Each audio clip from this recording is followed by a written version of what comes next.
that's exactly what they're doing here.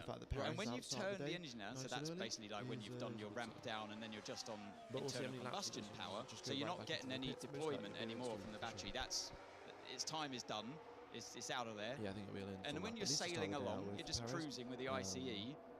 At some point near the final, the braking zone at the end of the first straight, the super clip will kick in, and the super clip is like engaging a dynamo. Right. So it'll really slow you down at 250 kilowatts of energy. So even when the driver's on full throttle, it is charging the battery, because that super clip has now overridden what the driver would like to go faster, but the super clip is saying, no, we need more energy out of that corner. You're not going to get the speed down the straight. It's not a drag race. You know, it's an acceleration race out of the corner, and I need, if you're the car, energy coming out of that first turn. Right? Exactly, it's all a calculation of where the system feels it should harvest energy and deploy the energy. So you've given us numbers there. There are drivers today who goes out and who does any quick runs. And consultation with the FIA are looking at doing a few experiments on that super clipping and how it could be altered slightly to make the drivers maybe feel a bit more comfortable, but maybe help the racing out as well. Yeah, so there's an argument to say instead of 250 kilowatts of super clip allowance, why not let the electric motor do its thing at full power, 350 kilowatts? Because it can do. Because it can do, and the argument against it was safety. So you've got the rain lights. The reason why the rain lights flash is to warn other drivers of what the deployment's doing. So the car will go slower even though the driver's full throttle. Which we had last year with harvesting, and you could see from behind when the car was harvesting energy on the track. Good graph there showing good graphics showing the different power units for all the different teams. So yeah, Aston Martin, the only Honda runner, and Audi as well. Their brand new power unit for this year, but Ferrari sharing their power unit with the Works team and Haas and Cadillac for now, who are working hard with their own power unit for the future. But yeah, it's something that I think the teams might try today, is to allow them to super clip at a higher power level. It means that the car, remember when we were riding on board with Hadjar? Yes. Sorry, not Hadjar, it was the Limblad, and we heard the engine revs dip down a little bit. That's at 250 kilowatts of handbrake from the electric motor. Well, if you're at 350 kilowatts, it's going to obviously be you're yanking that handbrake on even harder. You've connected a bigger dynamo. So you'll hear the engine revs drop even more, the car speed will start to drop even more. The beauty of using Superclip at full power is that you've got straight mode open as well. The car's slippery when you do that. So you've dumped a load of drag to help the car go faster. You're restricted power-wise, but there's an offset. There's a trade-off there, so the cars don't creepy crawly into the first turn. The thing is, the drivers, like here, off the throttle, middle of turn one, or even when you're half throttle, you are recovering at 350 anyway. So when you're off the throttle, and this was what I thought was a little bit silly, when the driver's off throttle, if you lift and coast like they have to do it a lot in Barcelona because the straights are so short, you haven't got that distance to ramp down to 0 kilowatts, 0 delivery, and then start your super clip. You just don't have the space between a straight like turn 4 and 5. The short straights, it means the drivers are having to lift and coast everywhere. And when they're lift and coasting, they're getting 350 anyway. Wind direction as discussed, 5 kph tailwind in turn 4. Tom Stallard, engineer for Oscar Piastri.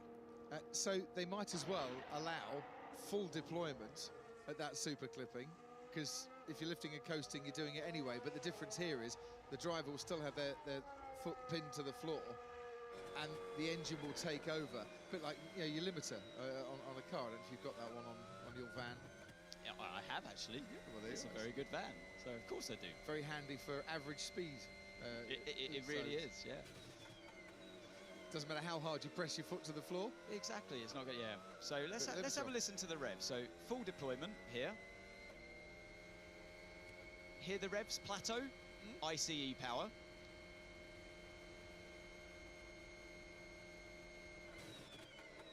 much super clip before turn 1. Interesting. You didn't hear the revs drop too much, did you? Before so not much of a super clip before turn 1. Let's have another listen before turn 4.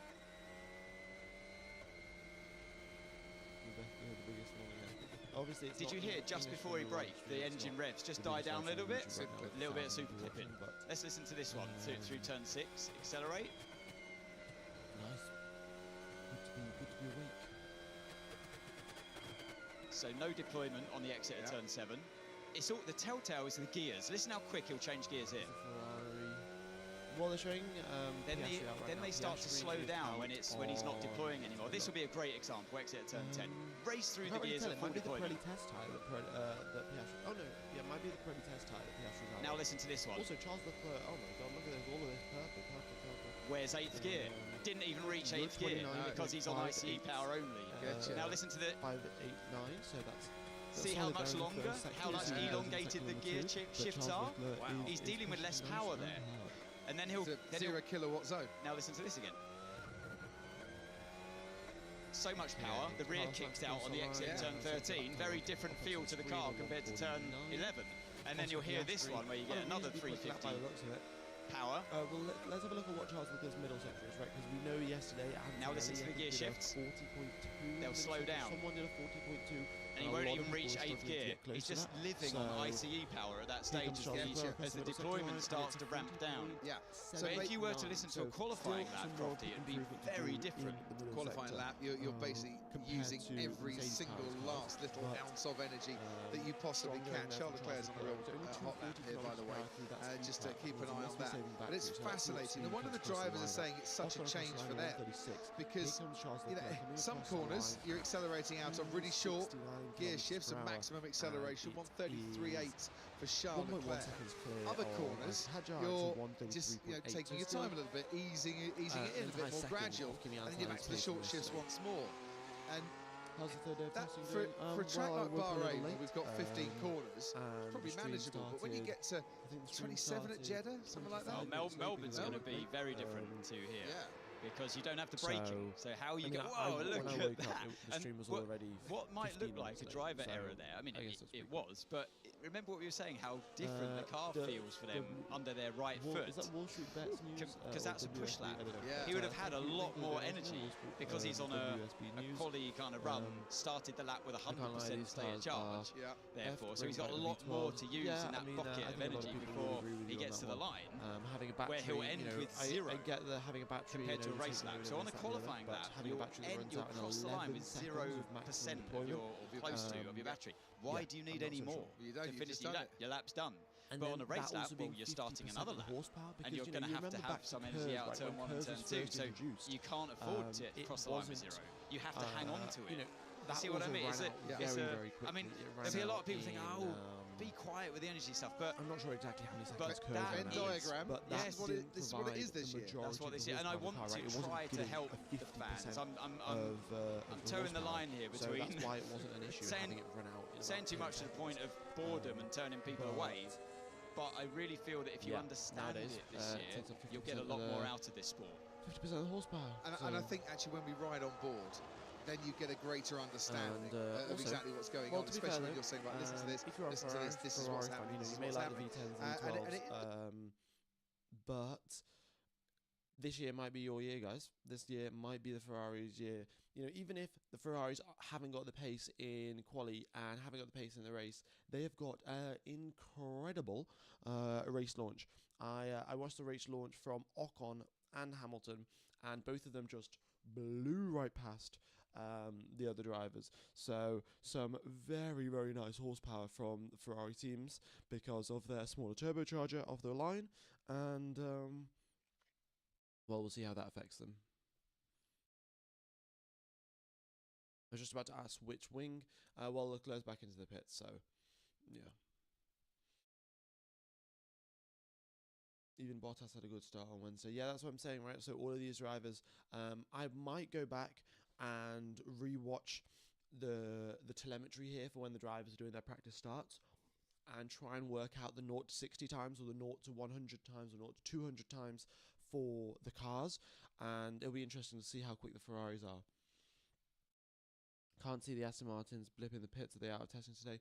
No, if they haven't come out onto the circuit, their little blip doesn't load up. But yes, they haven't come out on track yet.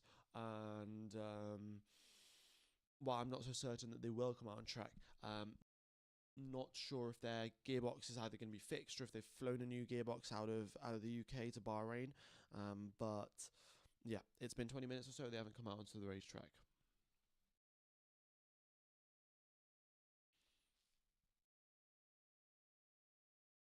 Okay. I believe the others may have been taking it safe. I hope that's not the case, though. Yeah, I know. I think that on the video that's been circulating of Lewis Hamilton's start, a lot of the other drivers were playing it a little bit safe. But the second test that they did, so in the afternoon session of yesterday, not the morning session, the second standing start that they did, which was right at the end of the day, a lot of the drivers were full throttle for at least, the next 5 seconds after the straight, and we got to see what their sort of acceleration was like. So, yeah, maybe we'll see.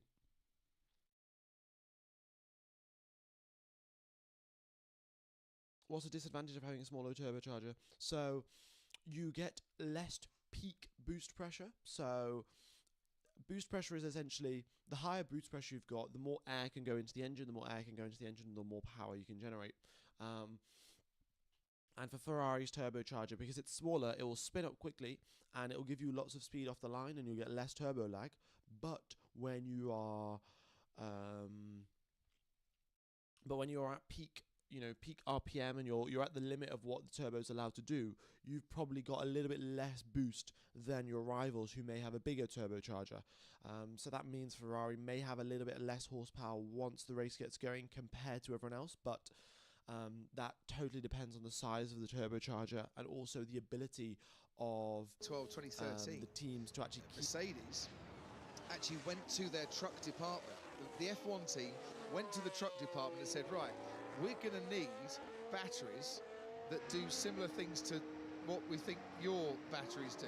So can you help us out a little? Well, yeah, so the trucks would use, at least they used to use supercapacitors. Yeah. Supercapacitors, similar kind of thing. It's kind of like a battery, but you can dump the energy in and out very quickly. Which is kind of what they're having to do in the F1 car. It's remarkable how quick you can charge one of these lithium-ion batteries. Yeah. And because it's Formula One, because it's so competitive, it will push the teams and manufacturers into developing better battery technology, without question. The understanding will be so much more advanced, like they've done with carbon fiber in this industry. Yeah. They understand carbon fiber and aerodynamics better than any industry in the world. It's also road relevant. You can see why the engine manufacturers want this sort of formula, because it is road relevant. That your hybrid car, you're at full throttle, but yet you're charging the battery. That is very relevant to future technology for our cars that we drive back at home. And Formula One has always had this road relevance aim, where we push the limits on the racetrack here so that we can enjoy the benefits in the cars that we drive on a daily basis. Esteban Ocon goes third fastest behind Isaac Hadjar and Charles Leclerc. It's got to be the earliest physics lesson I've ever had from you. Well, they say and I'm glad I had it. They say in school that you should focus on maths, English, and your STEM subject early in the morning, and then it sort of peters off later on in the day when you're tired. No. So I feel sorry to have to explain it in such detail. But don't worry. Jeff Cole says if we're watching F1 testing, we want the details. That's true. Tell Ant to keep cooking with all the energy talk. There you go. That's true. I guess you've got to be a seriously dedicated F1 fan to be watching a whole day of general testing. And do you know what? If you're watching a whole day of testing, we're glad you are. It means you've missed F1 as much as we have as well. And we have missed it, despite it being a very short winter. I don't know what we would have been talking about if this was a rollover from last year's regulations. Wow. We're in 2026. Imagine that we didn't have new regs. What? I mean, we'd have found something, Well, we would have found something, as always, but it would have just been more of probably the internet stories of, you know, oh, team principal said this, or who do you think will be world champion this year? Who's going to be the fastest? For me, this is what F1's all about. We had Pedro de la Rosa in the box with us yesterday, and he was saying that we love this sport. This is why we do it, to challenge ourselves, to understand new philosophies, new technologies, and well, may the best team of engineers and drivers win. Yeah. Do you not want to talk about who you think is going to be world champion this year? I honestly... Get off the fence. No, I really don't know. I honestly don't know. I mean, there's intrigue, like Hadjar, for example. You know, he had a brilliant rookie season in the Racing Bulls, alongside two teammates that, you know, we respect, but they're no Max Verstappen. With all due respect, they're no Max Verstappen. So that's a real intrigue for me this year. How can Hadjar survive Max Verstappen? And after speaking to a few people in the paddock, that some people have said, you know, when I'm asking, and what about Red Bull? How do they look? Well, they would say, in the hands of Max Verstappen, very good. Is that unfair on Isaac Hadjar? Well, they're only looking at data. Yeah, true.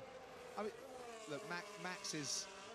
we had this conversation 2 years ago, sat in this very commentary box, is Max Verstappen one of the greatest drivers of all time? I am now with you. You finally agree. Okay. I mean, I didn't really disagree with you much, but for the fun of it on the day, I thought I would. It was a bold statement because he won only, in inverted commas, only one world championship.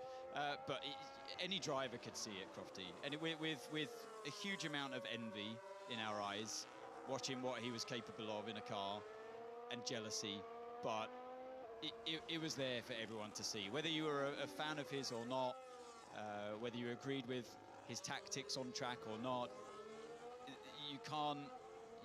I just couldn't see past the truth of the skill that I can see he's able to drive an F1 car. And I'm a numbers guy. I just wanted a bit more evidence, and we've had that. Fair enough, and we've had that. But I was saying, I came out with that comment that he's one of the greatest of all time after just one world championship. Yeah.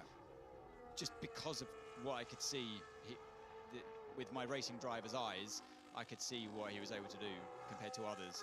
And he has only got better since then, to be honest. That's the scary thing. But that is it. Look, I know we always compare a driver against their teammate, but is that a fair thing to do? Because I don't think Isaac Hadjar is a bad driver, but there might be times this year, because he's up against a Max Verstappen at the peak of his career, potentially, he might actually get even better. He'll look worse in comparison than he actually is. Does that make sense? I totally get what you're saying, and this is the lion's den that Hadjar's stepped into this year, isn't it, alongside Verstappen?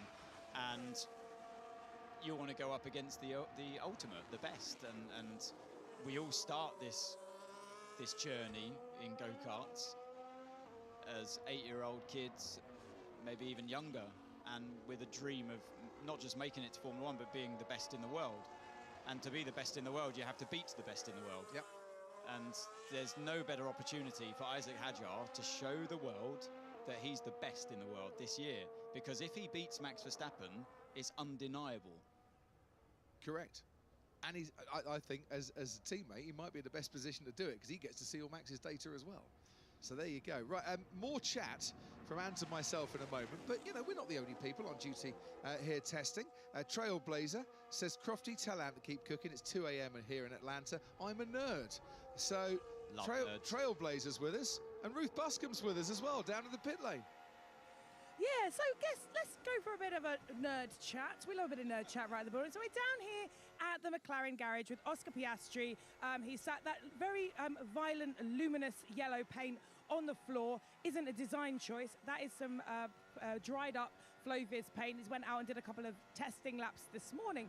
But what I want to talk to you about is what Oscar Piastri did yesterday afternoon. So the man from Melbourne did 2 different runs. He did a lovely race sim in which his pace, so he did 55 laps of 57 race. There wasn't an issue with the car, they just ran out of time at the end of the session.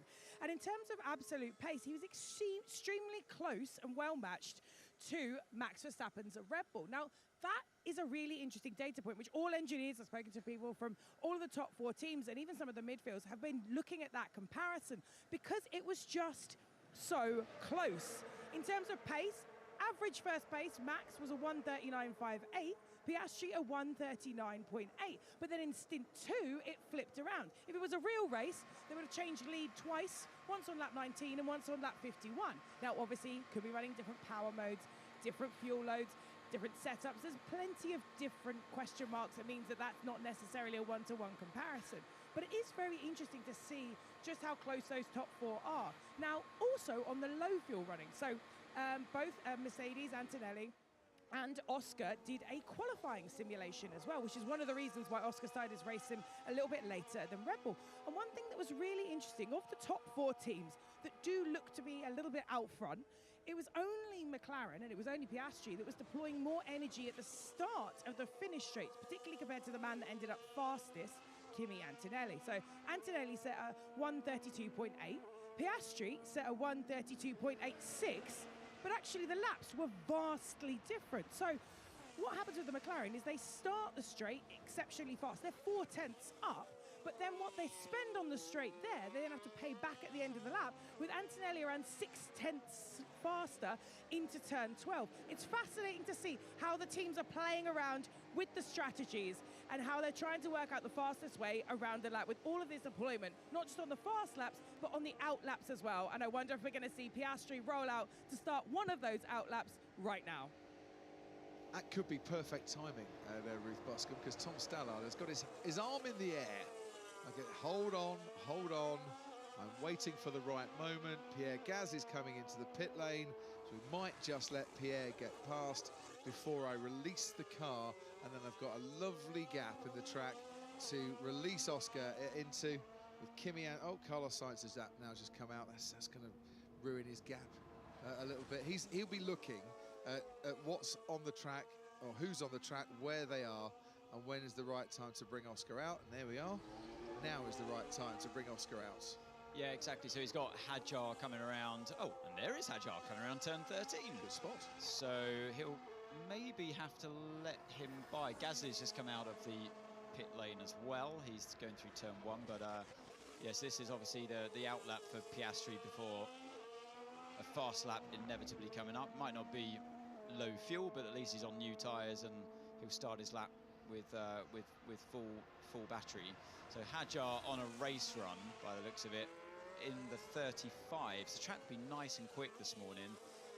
This could be close to the best conditions we have until the sunset tonight. Yeah. We're 36 degrees, so it'll probably rise another 8 degrees by lunchtime.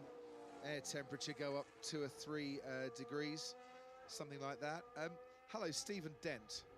Crofty, you've never read one of my messages out ever. How dare you? Until now, Stephen Dent, I hadn't seen one of your messages before, my friend. He said, in my opinion, Audi are the dark horse. They've done exceptionally well. Hulk's time yesterday was only 1.2 seconds slower. I think Audi have done a phenomenal job on the engine side. Don't forget, Sauber, the team that Audi bought out and took over, were making cars last year and the year before and the year before that for 23 years. So it's not like they're a new startup like Cadillac, for instance, but there's investment in that team now where there wasn't necessarily in the Sauber days. BMW Sauber days, yes, but not Sauber as an independent as such. I do think they've done a very good job. I think the Audi engine sounds massively different to any other engine. Have you heard it out on track? Yeah. It's so different, isn't it? Yeah. It's almost higher revving under downshifts, really raucous. It's like a rasp to it. Yeah. Almost ear-piercing how... I like noise. Yeah. Yeah, I love that. do. I love that Audi engine. It's very loud. Noise is great. Yeah, I mean, I'd say the two extremes out there, the Ferrari power unit and the Audi. They're... the Ferrari power unit's almost silent with very clean downshifts. Look at the flag today. Hardly any wind out there. It's perfect conditions. Yeah, limp flag. Ocon out there on the C3 prototype tyre. Made in Turkey. Looking out for Piastri. Okay, so Piastri's down at turn 1 right now as we watch Ocon.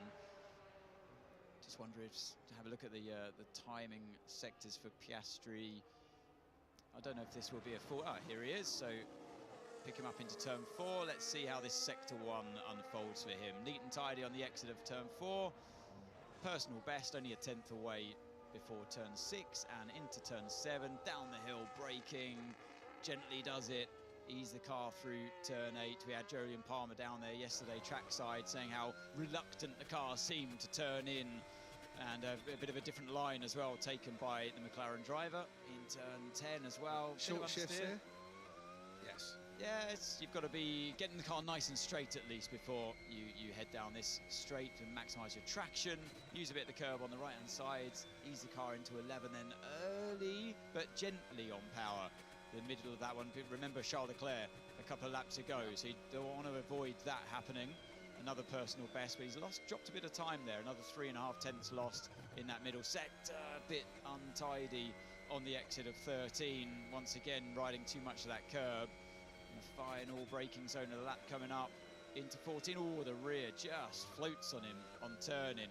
A very different balance in medium speed compared to the slow speed, the understeer he had before in those slow speed, and loses even more time, another 2 tenths, but yeah, that seemed to be the best he could do with what he had at that stage. So Oscar Piastri behind Charles Leclerc, who has the fastest time so far. And I promise you Andrea Stella does move. He's just gone forward there. But I've never known a man sit more still whilst watching the data than Andrea Stella. You say he's in his happy place doing that? It looks like he's in his happy place. I'd say he has the resting heartbeat of a crocodile, quite frankly. So I think about 8 beats a minute. And the stare of a crocodile. And the stare, but not the teeth of a crocodile, to be fair. Well, how do we know? We've never seen him smile. Oh, no, I've seen him smile a few times, trust me. But he is the most impassive man when it comes to just looking at the data, taking it all in. The Andrea Stella pit wall pose. Jaden, hello Jaden. Tell Ant to keep up with the wheel knowledge. Ask him what race he's looking forward to the most. The what knowledge? Wheel? The wheel knowledge. I think he means the tech stuff that you were doing. What race are you looking forward to the most? Well, I'm looking forward to Australia, and then China, and then Japan, and then Bahrain. Honestly, every race is going to be a bit of a voyage into the unknown and very, very different. But that biggest journey into the unknown is going to be Melbourne. So that's why, and I'm personally looking forward to it as well, because I haven't been there since COVID, since we all got chucked out and sent home. 2019, wasn't it? No, 2020. 2020. That's the last time I was there. So yeah, I'm really looking forward to it, and I think I just cannot wait to see what action we see. It's going to be hopefully like nothing we've ever seen before. Yeah. Overtakes happening in places we've never seen before, or even thought would be possible.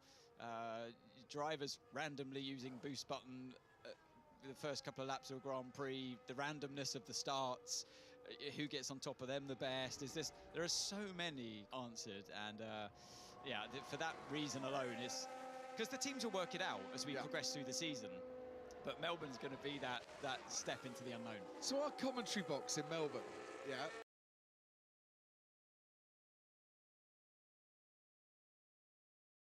is on the inside of turn 1. Right? It's on the inside now, isn't it? Oh yeah, it's moved.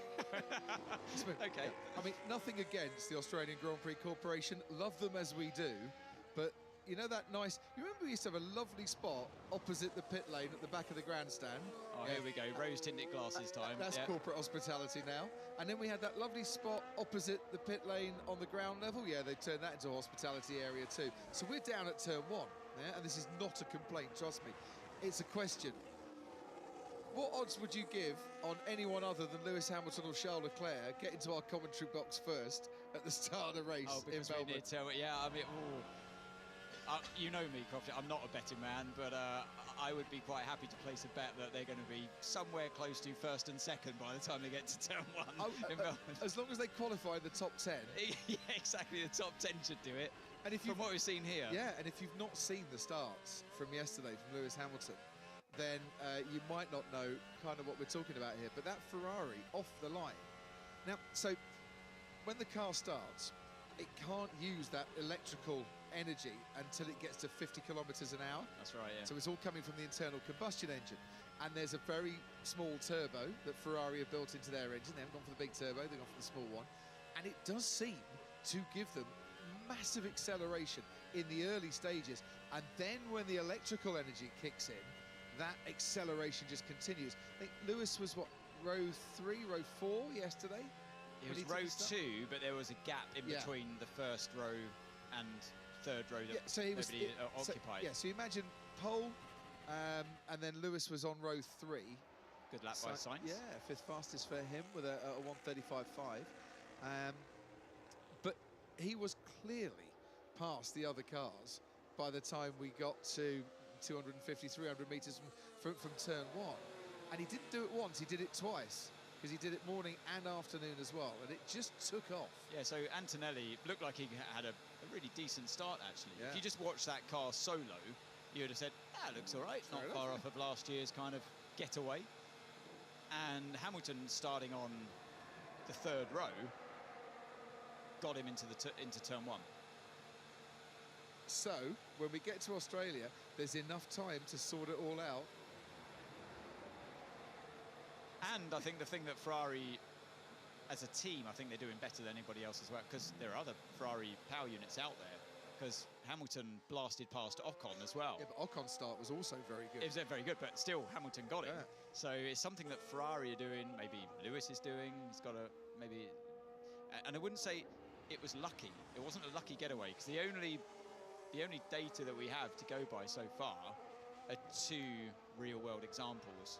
And both 100% of the time, the Ferrari has had by far the best start. Yeah. By far. So watch it in round about 3 hours and 15 minutes. Watch for the practice starts just before the lunch break, and we'll see if Charles Leclerc can emulate that too. Back to the Ferrari chat. What a great shot of turn 9 and 10, and I wanted to stay on it because you get to see actually the racing line.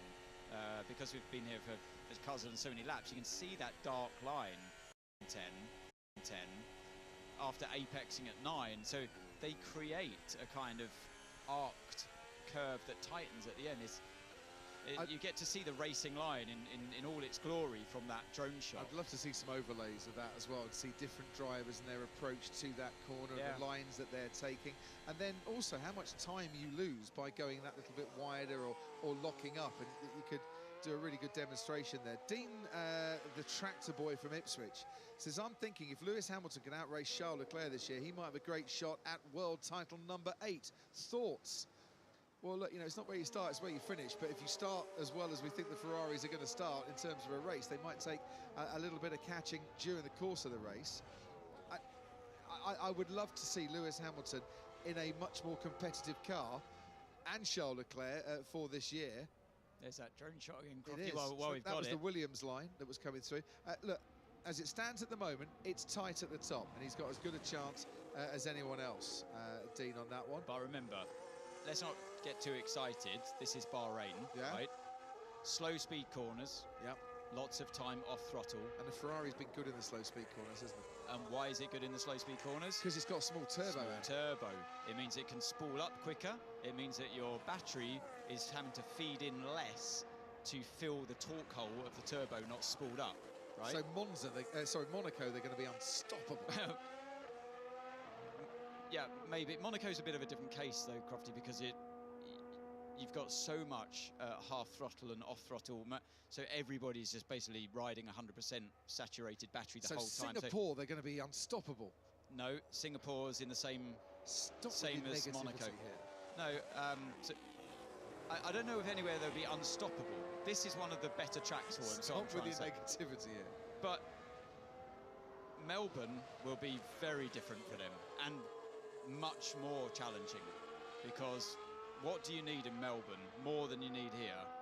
Power, constant power, because you have full throttle a lot of the lap, right? So those kind of tracks, Spa, Melbourne, Silverstone, those tracks where you're flat out for a long time, Monza actually as well, despite slow corners, most of the lap is full throttle. So that's where your bigger turbo comes into it, because you've got more ICE power. Bigger the turbo, more power, smaller turbo, less power, but there's more inertia to a big turbo. It takes longer to spool up. So here, like turn 1, get on power. You want that turbo there for you to spool up really quickly. That's what you've got if we're led to believe it's true with the Ferrari power unit having a smaller turbo. That's why this track is good for them. So if you're a Ferrari fan and a Lewis Hamilton fan, which I know that many of you, just take this test with a pinch of salt. Don't raise your expectations too high based on this track. That's all I'm trying to say. There you go. Dean's woke up this morning. It's like a happy Friday. He's feeling full of the joys of life. He thinks Lewis has got a great shot. You know, and it's not even 8 o'clock back in the UK yet, and you've absolutely ruined his whole weekend. No, your negative energy there. I haven't ruined it because they've got Bahrain to look forward to, and the start of the race to look forward to every time as well. Okay, tell you what, Dean, we'll go from the negativity that's been displayed in the commentary box here to the cheery Jolyon Palmer at trackside. Here's a bit of sunshine for you. And I'll bring it back as well to positivity, because the Ferrari's out on circuit, and I think they're looking really good. And you know what? Even if they're not the fastest car, they'll probably lead into turn 1 with how things are at the moment. But as the guys have said, it's got to wait about 3 hours to see if Charles can emulate Lewis. Up here at a great vantage point, and I wanted to have a look in towards turns 1 and 2 first. There's a couple of things going on. Firstly, the cars are arriving still at high speed.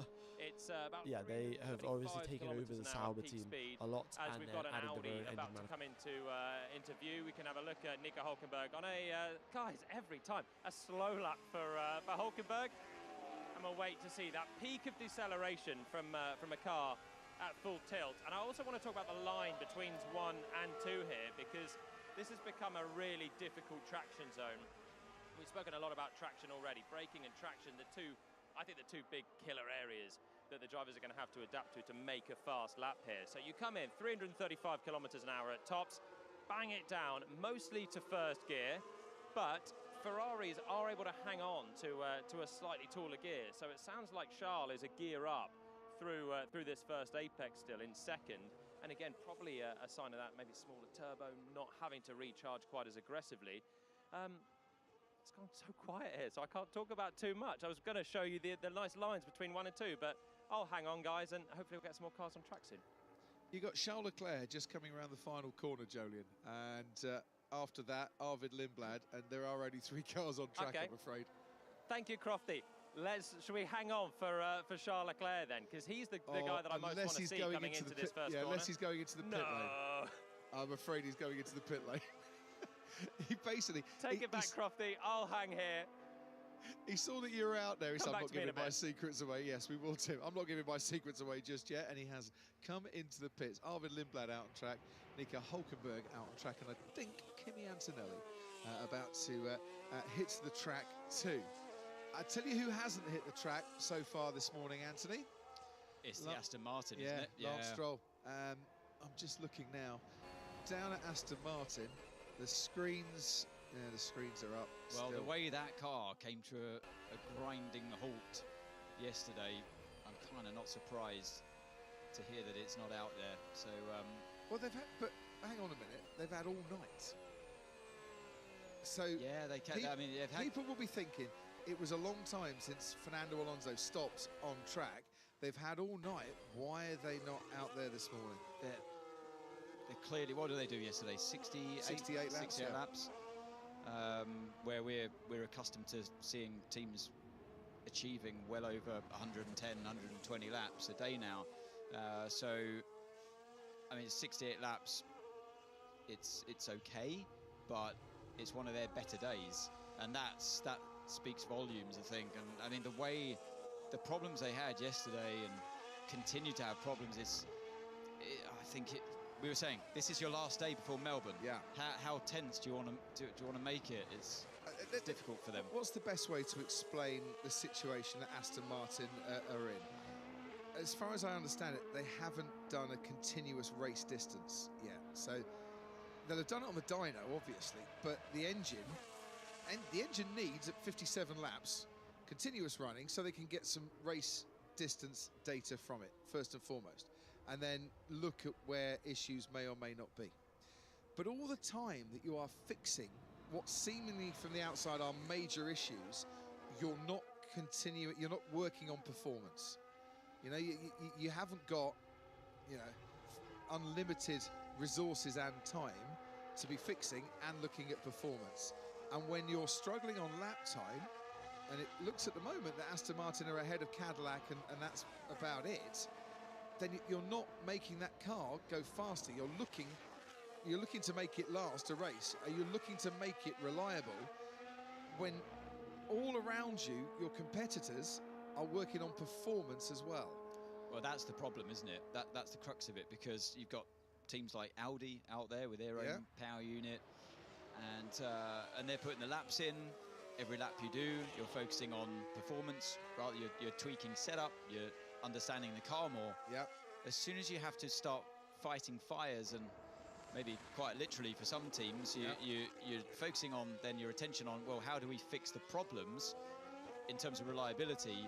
And don't forget, we're under a cost cap mechanism in F1 as well. So you're spending money and valuable resources and time to make your car reliable, while the likes of Mercedes that we see on screen now, they're tweaking their setups, they're doing different array of pit stops, that throwing different possibilities at pits, like a wheel not going on correctly, maybe on purpose. We saw yesterday play out, and they're looking at finer details. Yeah, here. exactly. That's where their focus is. So, you know, you're just losing ground constantly to those teams that have in that luxurious position. Now, the key is not to panic.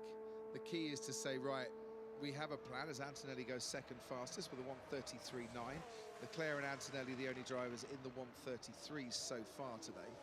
The key is to come up with a plan to fix it through to and beyond Melbourne, and to stick to that plan and not panic as well. So let's go down to Aston Martin. Ruth Buscombe's outside the garage. Exactly what can you see and what is going on down there? Well, Crofty, as of right now, what you can see are some lovely branded screens, but those screens in of themselves tell a story about what's been happening for about the previous 30 minutes. So what started was a routine fire-up in the garage. Now, Formula One fire-ups, they're not just about making lots of lovely noise, but they're a full systems validation before the car itself is allowed to leave the garage. When the engine fires up, we're trying to get the oil up to temperature, but also a bunch of very clever engineers are checking things like hydraulic pressure build, hybrid communication, gearbox, clutch actuation, steering assist, brake-by-wire. It goes through an entire process of around 50 to 70 checks. Now, if any one of those looks a little bit dodgy, we don't send the car out.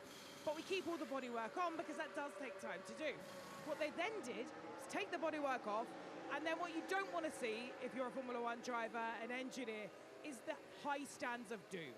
Now, Formula One cars sit on very low stands, about a foot, 25 centimetres, when they're being checked, ready to roll out the garage. High stands allows you to get physically under the car, see a lot more things, allows you to pull the engine, gearbox, any elements like that. So after they did their systems check, they spotted something, we don't know what, wrong. And in doing so, they have popped the car onto high stands. Now, different to in a Formula One Grand Prix, in a test, they are allowed to bring these screens across to protect their IP, so that we can't see anything when they take the floor off. But what this tells us is that it's a bigger problem. It's not a switch it on, switch it back off again, which is a real thing in Formula One. We like to call it a power cycle, where you can fix like maybe a small little gremlin. It is something they can't fix quickly, which means they've taken the floor off, they put the car on high stands. How long is it going to be till they come back out again? That we don't know. It's how long's a piece of string? I've sat in the garage for 20 minutes and then been called back out to the pit wall. I've sat in the garage to the next day.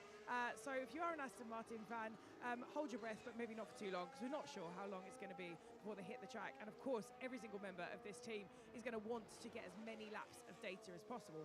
The only good thing is that it is Bahrain, which means the best time to be out on track is at the very end of the day, versus somewhere like Barcelona, where right now would be the peak and most important running. So silver lining for the team in green down here in the pit lane. Yeah, you're absolutely right, Ruth. If you're chasing performance, this is not the best time of day. I don't think Aston Martin are in a performance chasing zone. They've lost 55 minutes so far today, and they lost a heap of time yesterday, and I understand Fernando Alonso was not best pleased when he got back to the garage. And if you look at the onboard footage of when the car stopped on the track, Fernando looks like and that's David Sanchez, the technical director, and Flavio Briatore down at Alpine. If you look at the footage of Alonso, he's getting quite aggressive, it looks like, with the throttle, and a sign to me of massive frustration from the driver at yet another engine problem. He must be thinking, oh, here we go again, first, and it is a first season for Honda with a brand new team of engineers. He must be thinking, wow, here we go again. I've been down this path before, and I did sense that frustration yesterday at this very corner that we ride on board with Piastri now, where the car came to a grinding halt. So Piastri now is up, and another personal best for him through that first sector. Bring the car to the left, and he is avoiding taking too much of that red and white curb before turn 8, and look nice and neat and tidy. Good traction on the exit of turn 8 now. What's the rotation like in turn 9 and 10 this time, particularly there? Looked to me like he had a bit more front end grip compared to the lap before. So let's keep an eye on this middle sector coming up through turn 12 after he's navigated round turn 11.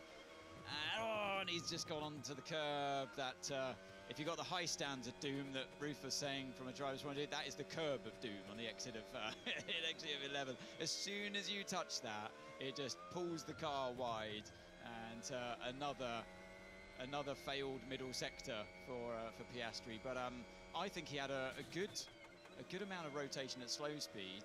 I feel like maybe they've tweaked the car and it lost a little bit of that expected turn-in that he had before into turn 11. Caught him out, understeered wide.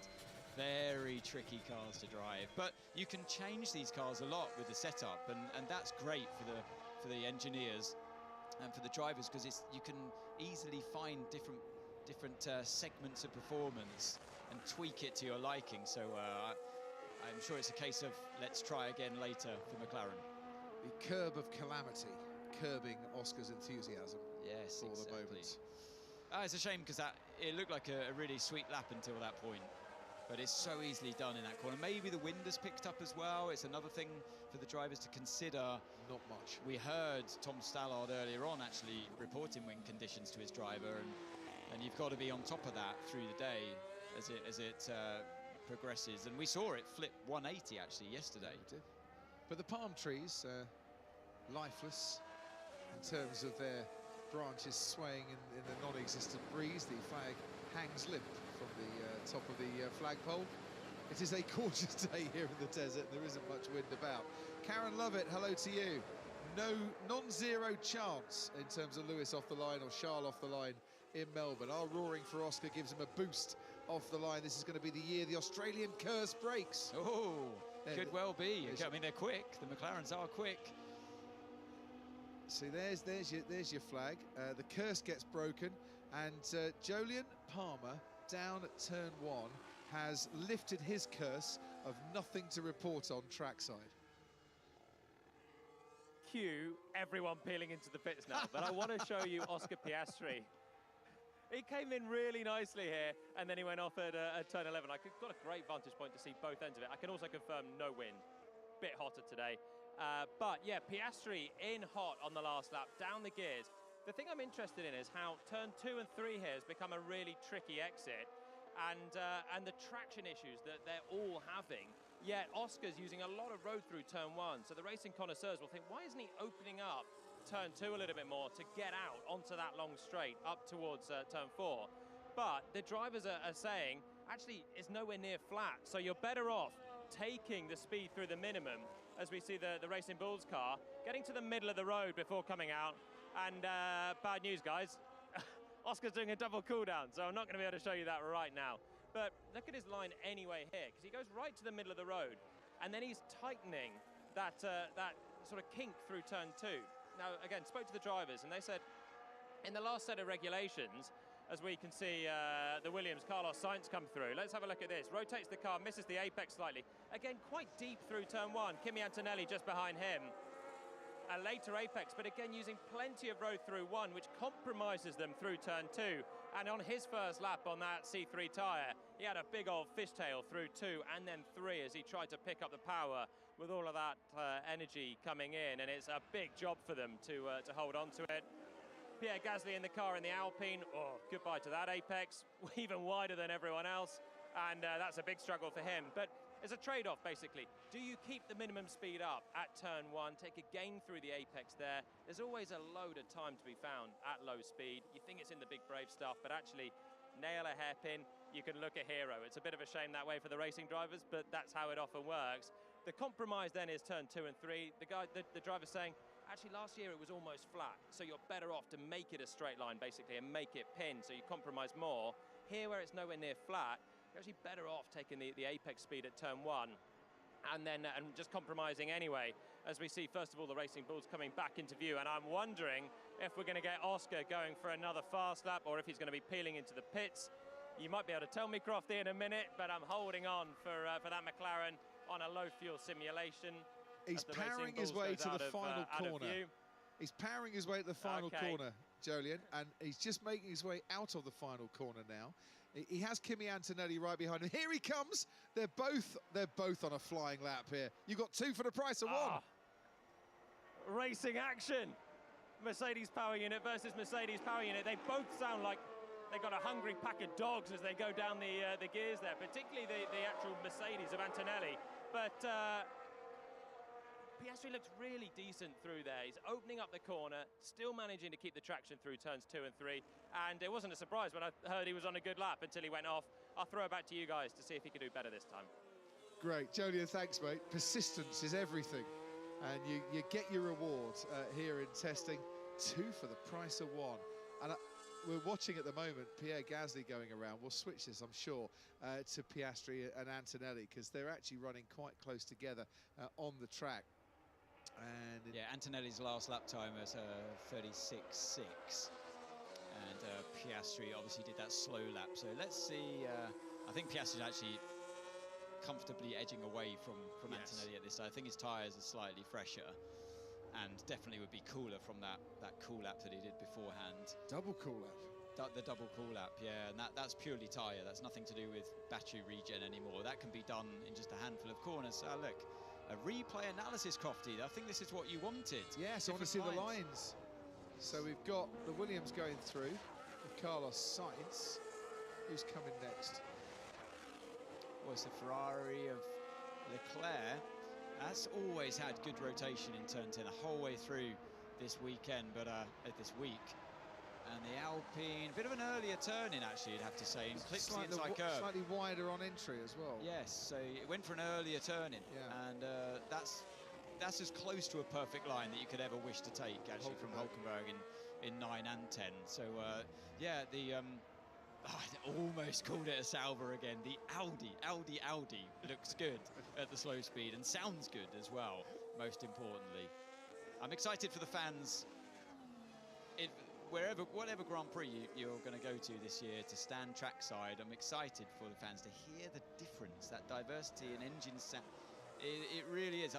Last year and the years gone by, you didn't hear that so much, and I don't know why that's changed, but it definitely has changed. If you are on social media, and particularly Instagram, yeah, that's right, Instagram, F1. The official F1 Instagram account has put up a really, really good comparison of the engine sounds taken from the same point trackside. So you can actually hear for yourself the difference in the engines. I know this. Mrs. Croft sent it to me yesterday going, this is really cool. What a team. Yeah. Team Crofty. Team Crofty in absolute perfect order there.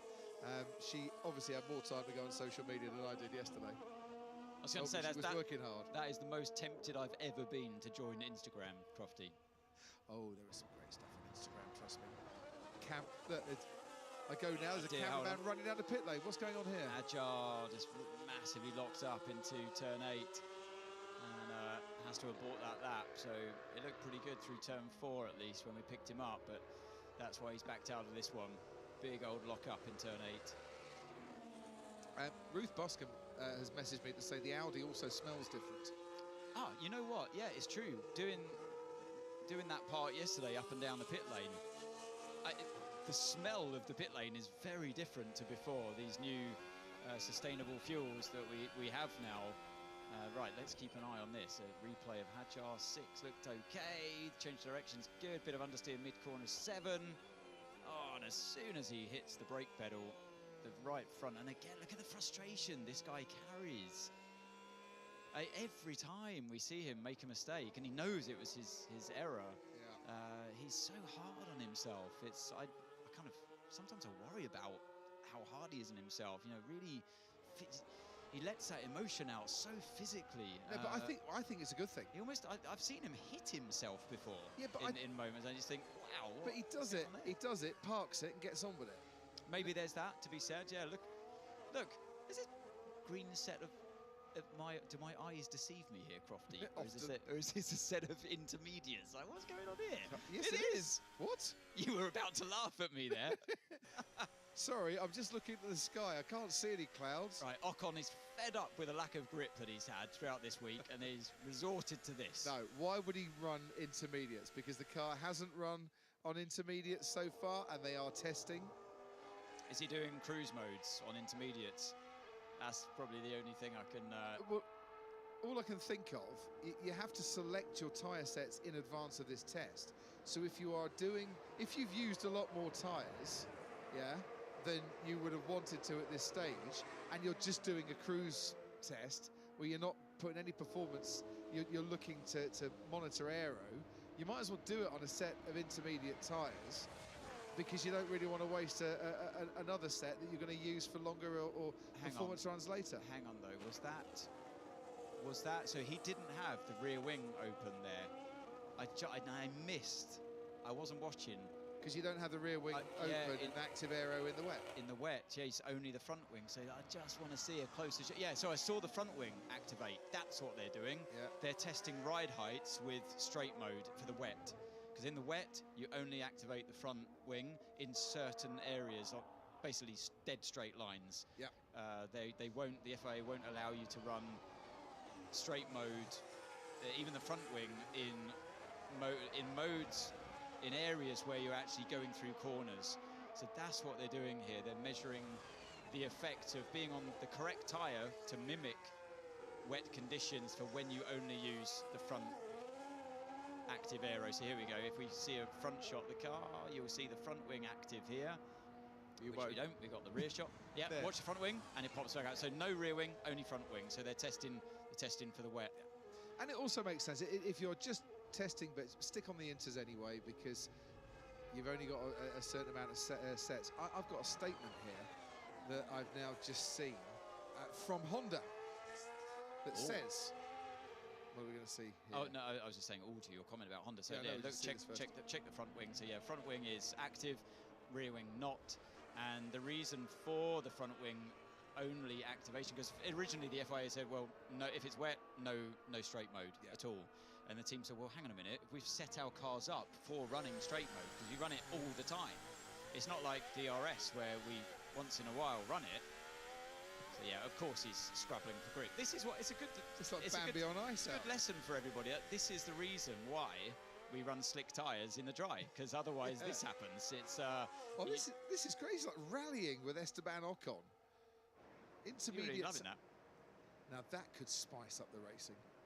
Introduce a rule where you have to run the intermediate tyres in the dry for at least 7 laps during the course of a Grand Prix. It's amazing.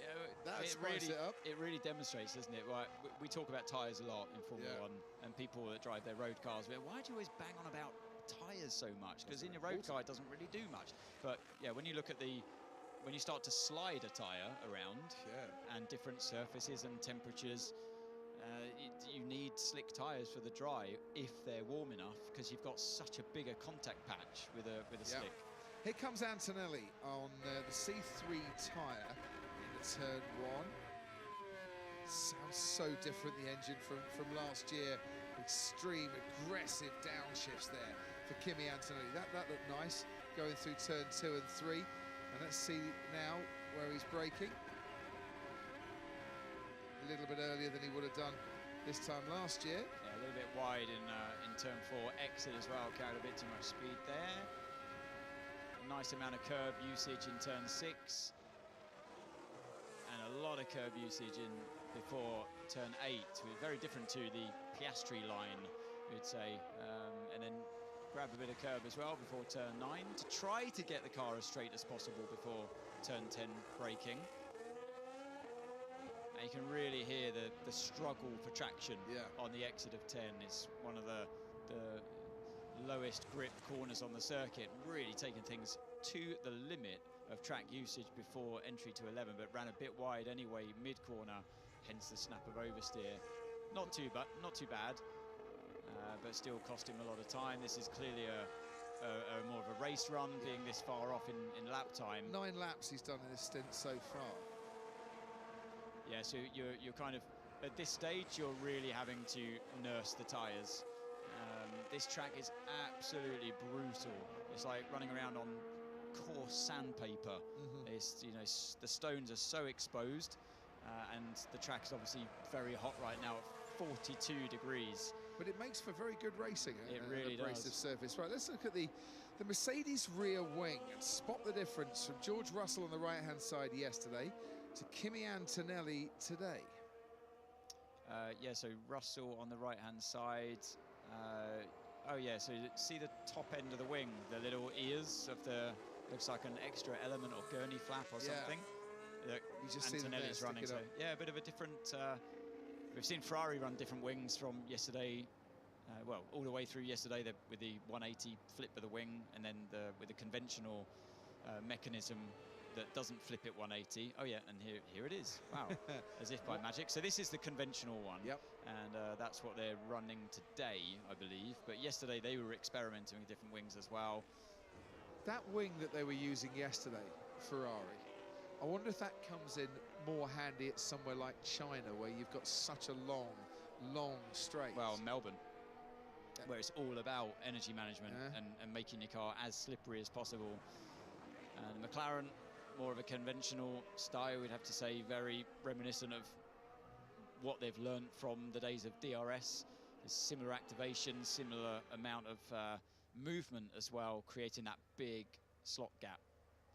Right, from wings to engines. Honda statement. Our last run with Fernando Alonso yesterday showed a battery-related issue that impacted our test plan with Aston Martin. Since then, we've been carrying out simulations on the test bench at HRC Sakura, which is their development plant where they make their engines. Due to this, and a shortage of power unit parts, we have adapted today's run plan to be very limited and consist only of short stints. So that, first and foremost, that is not what Aston Martin want, need, or require. And how frustrating is that due to a shortage of power unit parts, so what has gone wrong so far has caused a shortage of parts that I would imagine, not just for logistic reasons, but cost cap reasons as well, because these things are expensive. You can't just keep throwing batteries at it all the time. Esteban, you need to come in, my friend. This is a struggle and a half for you. Even in a straight line, he's struggling to go straight. I love it. And great car control from him. They're slicks at the back now, intermediate slicks. So it's not just with the intermediate or wet tyres, not just the grooves that they cut into them. It's also a much softer compound to deal with lower temperatures. So as I mean, he's turned them into a slick already. It's very funny to watch. I've sussed it out. I know what he's doing. You know, the back of the commentary boxes in the car park, they've put some stands up and an area that looks like an oversized football pitch. I did spot that. That's for the drifting championship that is taking place at the moment. He's practicing to enter the drifting championship, I reckon. The drifting championship? Yeah, they have like a local drifting championship that's going on. Back to Aston Martin in a moment. Let's have a little look at Charles Leclerc doing a practice start from the end of the pit lane. So do you think, Crofty, not often. Do you think that they are, when they say short runs, do you think they're going to be, do you think they're only going to be doing runs on ICE power? Or no, I think what they're going to be doing, look, I'm no expert here, but I would say runs just on ICE power, what do you learn from that? You don't. Well, you could do cruise modes. You could do aero testing. You could put the brakes back on the car.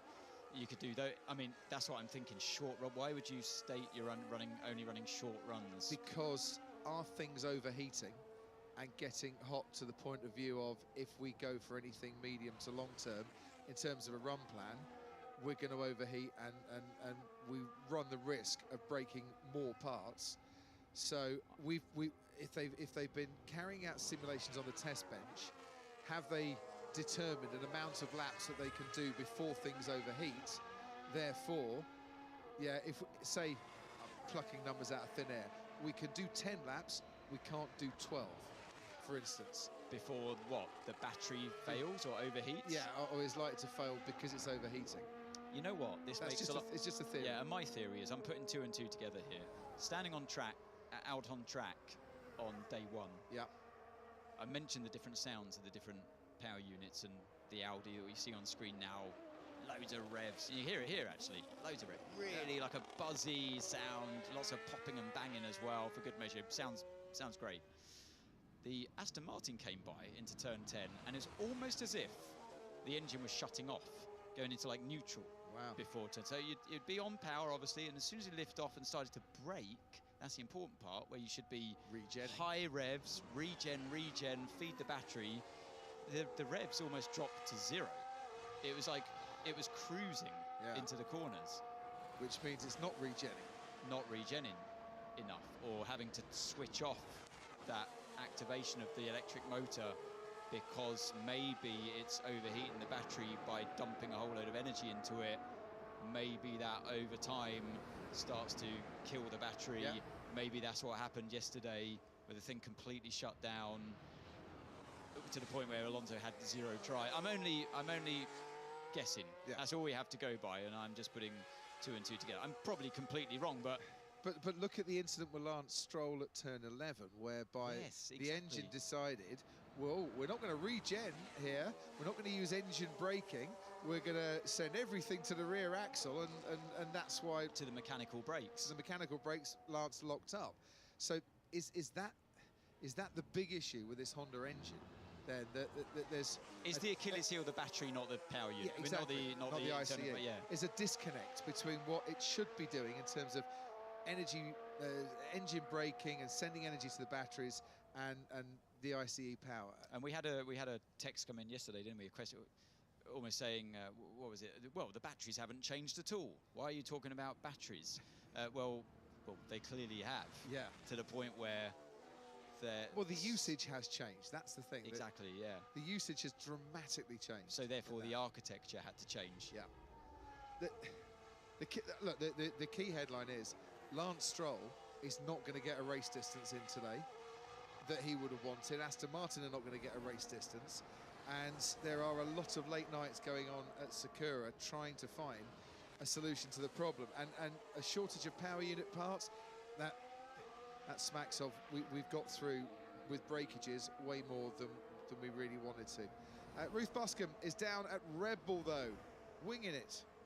See what I did there, Ruth? See what I did there? I love it. Well, it's not quite as headline grabbing as the Ferrari Macarena rear wing that flits, but Red Bull have got a full new aero package for this test, and they haven't just turned up with the new front wing. They've got a pretty aggressive mid-test package. So let's start with the bit that everyone, if you're a front wing fan, is everyone talking about. So it's affectionately being called the spatula front wing. So the central section of that main plane is effectively scooped out, while the other section sweeps upset. So it's not obviously just aesthetic. That center scoop is actually changing how the airflow is conditioned before it feeds into the floor. So it's really interesting, because what we're seeing here is a trend of the teams not just chasing raw downforce, more about how you manage that flow as the load builds, as the car pitches under braking, and it's kind of transitioning with the active aero is kind of changing states on the straight. So in other words, it's about kind of balancing your control device, and it's helping kind of smooth the front flow out. So also, if you look at the side pods, I'm not sure if Alex is going to be able to get you a shot of this, but they're also kind of effectively been updated as well. So you're kind of cleaning up that flow, trying to energizing the floor. We don't really have the ground effect in the same way that we do last year, but it's really interesting to see how the teams are trying to do everything they can to try to not only kind of clean up the flow, but kind of reduce that drag and improve efficiency, which is really what you want in kind of Bahrain, especially when you've got long traction zones. I mean, it doesn't flip backwards, but it's not bad. It's not bad, Crofty. It's very good. Thank you very much, Ruth. We were just looking while you were talking there, and Anthony Davidson in the basically in the Anthony Davidson Appreciation Handbook of Front Wings. You've just said, I like that front wing. That looks really good. Why does it look really good? Curvy lines, Crofty. It's just curvy. It's up and down. Curves are good. Wiggly. It has. Wiggly. I just think, yeah, the more wiggles, the better, in my opinion. Wiggle it just a little bit is the cry from the commentary box, please, on that one. If in doubt, chuck some wiggles into it, and it looks better. Wiggles and squiggles, as we need more wiggles and squiggles in life. I'm with you. It does look very good. It looks purposeful. That's what I'd say. It looks. You know, we saw it comparing cars to Barcelona, the shakedown from the images we saw from that test. Very simplistic designs, cars reminiscent of the F1 designed car, the proposed design. Do you remember the prototype version of 2076 regulation? They all kind of look like that car. Yeah. As did the 2022 cars in the first couple of tests. But the Red Bull looks now like a race 1 car. It looks like it's ready to race. It's more refined. And I'm in full agreement with Ruth there. I think that aero package looks strong on the Red Bull. Up until about 5 minutes ago, when you were looking at wiggles, this is the state of play in terms of laps that are done so far. So the most laps completed so far by any team. Which team would you say have done the most laps of winter testing? I would say maybe this team we're watching on screen now, but not by much. Fastest final sector for Antonelli, 1:33.9 is his best time so far. That was a 1:34.0. Well, what's Piastri been up to in turn 1, Crofty? Let's have a watch at it. Oh, huge double lock up. Yes, flat spotted the tyre there as well. 1,083 laps for Mercedes up until about 5 minutes ago for winter testing, or just right as the active aero reattached itself. And it is quite bumpy down there as well. Cadillac comparison, 651 laps. Not bad though. Not bad at all. Yeah, I was expecting honestly a much lower number than that. Yeah. So I'm well impressed with that. They were second fewest laps in winter testing. You know where I'm going here. Aston Martin 394. Wow. Okay. And 394. If 394 laps before Melbourne. Well, so far. So far. Well, so say they get another 40 laps in and go to 434. That's not enough. It's just not enough, is it? This is the. That's a really great example. It's so clear. That's the problem. Yeah.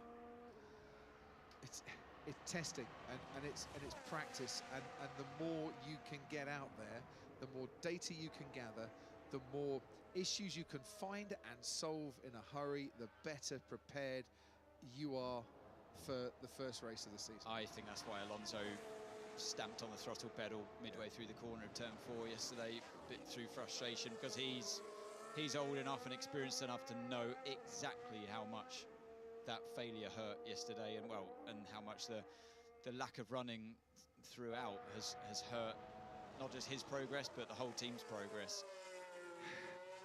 What do you if you're Adrian Newey, you've got a lot on your plate at the moment as team principal, as managing director, technical as well. You know, it's your car design. You are trying to work through with the Honda Power Unit, and I understand that Andy Cowell, the former team principal and CEO, the former MD of Brixworth and Mercedes High Performance Power, is over in Japan, working very, very closely with the Honda engineers. And why shouldn't they? Because look, what Andy doesn't know about engines, no one knows about engines, quite frankly. He's absolutely the engine guru, and I think they need him there to help out the situation, because the situation is kind of reaching a critical point here. You know, it's going to be a challenge for him. They're going to go to Melbourne having not done a race distance in pre-season testing continuously. And nobody wants that. That makes you wince, doesn't it, actually? But, you know, they'll get there. I know they really hope, and I hope they get Melbourne, there quickly as well. But Melbourne will be painful, but they will get there. Give it time. We had Pedro de la Rosa saying exactly that yesterday. They know where they're at. Yeah. Nobody's panicking, but they're confident of the future. But right now, they know where they're at. But if you're Adrian Newey, you've got all these technical issues that need solving. You might also have a situation where your number one driver in terms of experience and success is Hulkenberg. Another massive lock-up. It seems to be a bit all or nothing, doesn't it, turn one? The cars look well under control. It's not just a small lock-up that seems to kick in. It's just huge, and both fronts suddenly way out of control. During that super clipping phase as well. Then you get the lock-up. The problem is, as well, with a super clip, it sometimes kicks in a bit early. It sometimes hardly kicks in at all. And it's almost as hard, Crofty, when you're going slower into a corner. If you've got more super clip, you're now arriving slower, and you think, okay, I'm arriving slower. I know I am. I can see my lap delta ticking away or ticking up against my reference, so I know I'm going slower. And that means I can brake later, which you can, because you're going slower. But how late do you go? Exactly. So, and then you come to the same corner the next lap, and you might be super clipping way less. And you think, okay, I'm going to have to brake a little bit earlier here. I can see I'm up on my delta, but how early do you brake? So this is what the drivers are having to judge on the fly every lap into turn one and the other corners where you're potentially arriving at different speeds. Fascinating stuff. I was going to ask you, if you're Adrian Newey, how do you solve a problem like Fernando, who's clearly getting frustrated, and that could be a major issue on top of all the other major issues, and a driver that just you need to remind what the plan is, what the procedure is, you know, where we're going, not where we're at. But with Fernando's age, Crofty, how long does he he knows it's a finite thing we're talking about here, and he might not have or even want the time to give that team time. It's time to go, sorry, to Jolyon Palmer, turn 12. Charles Leclerc is on his way. Yeah, turn 13 actually, Crofty, but I can see the exit of turn 12, so it's a bit of an interesting section of circuit. We have Charles Leclerc coming through on a race run, so what I can tell you through turn 12 is that he is harvesting energy coming through there because he doesn't look so quick. But if we pan back and have a look, because I think hopefully we're going to get Kimi Antonelli coming through here as well on a faster run. Here he comes. And he looks visually quicker coming through 12 and then sweeping through 13. So obviously the reason they're harvesting through 12 is because whilst it has always been a big brave corner that's on the edge of flat out, in this generation of car, it just doesn't lead onto anything. You can see the exit at 12 towards the Qatar Airways, but it's just sweeping through there where the apex is, and then you're straight into the braking zone for 13. Now this has always been a tricky corner anyway at the best of times. It's actually nice today because it's not very breezy, but normally you'd come over the crest here and catch a nice bit of wind causing havoc with the balance of the car. Today it's good, but the point is, out of 12 into 13, apart from being a wind-inducing balance snap, there's not a big run.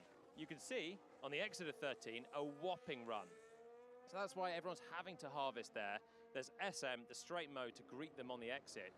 And it's so important that they've got that energy deployment all the way to the end of the lap. So there's going to be some corners this year where drivers are going to have to harvest through the corners because it's just not worth it. There's no big exit. But still, you've got Maggots and Beckett's, the Hanger Straight, Eau Rouge, the Kemmel Straight. There are not all these big, brave corners lead on to a corner straight after it, like this one. Drivers are still snapping, fighting the car on the exit of this corner. We've got Leclerc coming through again. Race run. Looks a little bit more sedate. Oversteering on the way in that time. But actually, you know what? The traction of that car is good, having the smooth power delivery. And I do think that, I think it looks really clean all the time. It was Piastri I saw coming wide before having a big fishtail on the exit. Kimi again following around the Ferrari. neat and tidy. The other thing I've noticed from day 1 to day 3 here, day 1 I was standing trackside, the cars looked on the edge of oversteer all the time. Lindblad coming through and getting on the straight as well, neat and tidy. Neat and tidy seems to be the order of the day now. Charles there on the last lap, little bit oversteer on the way into the corners, but whilst we were talking day 1, oversteer balance, you could see the drivers hustling it. I think they've all dialed back in a little bit of understeer, a little bit more balance. Of course, the track grip's coming up as well. And so we are not seeing the big oversteer snaps that we saw on day 1. I guess they're all fine-tuning the balance, fine-tuning the cars, getting on top of it, guys. Excellent. Thanks ever so much, Jolyon. How does it take you to get from turn 13 to the commentary box? You've got round about 28.5 minutes. Should just about make it, I think. Hey, he's got a car. You reckon? He's got a... Well, if he's driving it, then I think he'll be... he'll make it well in time. Whether he's allowed to drive it or not, that's another question. A great shot, though, on the exit of turn 13. It's one of the most exposed corners on the track. And, yeah, it's the furthest part. It's the furthest corner away from the commentary box, and so not many people venture up there. So well done, Jolyon. And it's interesting what he says that, yeah, you can see that the cars aren't getting thrown around quite as much, and maybe not blown around quite as much by the wind. It's a very still day. We could see that from where he stood at turn 1 earlier on, up on the tower, and. Not much wind today, so I mean there's always a bit of wind, but it's turn 13 is one of those corners that's so exposed at the top of the hill, highest point on the circuit, and there is a bit of elevation to this track actually. I know we're in the desert, and many people would think therefore it's just flat. They cut a load of elevation into the track, didn't they? They did, yeah, and they really gave this place character. I've always been a fan of this circuit, right from day 1. I was one of the first people to drive it back in 2004. When it was first created. This particular corner here, or corners of 14 and then 15, that pinch on the exit. I think when I go trackside later on, I might have a look at turn 14 in the darkness, and just give you a bit more trackside detail to why that corner is so good to drive, but also such a pivotal corner for this track, and a good bit of circuit design that can really help an overtake into turn 1, where Lindblad's just made his way through and now up the hill, and it really is a hill. The TV cameras, that don't do it justice, but when you run this track, you really feel it. The elevation, yeah. It does drop down the hill. I mean, it's no Eau Rouge, but it does drop down the hill after turn 7 towards turn 8. So downhill braking, downhill over the bumps, and as this track has weathered in over those years, never been resurfaced, quite unbelievably. It really has stood the test of time, but it's got a bit of extra character with the bumps, and they've purposely not resurfaced this track. No, exactly. So I think it would kill a lot of the character. They are very proud of the fact that the Shropshire Stone is still in use from the very first race here. Jackie Stewart says that was all part of the plan. You know, just trying to save the money in the end, and he was very much involved with the creation of the Bahrain circuit, which, by the way, was moved. The deadline was moved forward by 6 months mid-build, because they brought the race to the start of the season, not the end of the season. So they had 6 months less to do it. Right, and 25 minutes to go of our stint here. And before we come back for one final stint this afternoon, and B sends this message in. Hi, Crofty. Hi, the other person. Brackets, I'm not the best at recognising voices, sadly. B then says, it's Anthony, I'm so sorry. so the other person. Mr. Anonymous. So the other person. It's currently 9 o'clock in New Zealand in the evening. Do you think you could give the simplest explanation of the new regs as you possibly can? I'm still struggling to wrap my head around it all. B, for you and everybody else, and I don't think you are alone, and there's absolutely no shame in that whatsoever, because we are trying to help you understand the new regs as we go along. The other person and myself will try and do that right now. Where do you want to start? Always listen to the other person. It's like when Valtteri Bottas was asked in Austin one year by a group of Hamilton fans, oh, who do you think's going to win this weekend, Hamilton or the other guy? And he just said, the other guy. I love that story. You could only ever ask Valtteri Bottas that question. Nobody else would come up with a good answer on that one. The other person. I'm supporting the other guy, he said. I just absolutely, that is Valtteri through and through. What a legend, absolute legend. I'm going to remind him of that. I've got to go and see him in a minute, so I'm going to remind him of that one. Right, should we start off with Isaac Hadjar locking up? No. Differences for this year.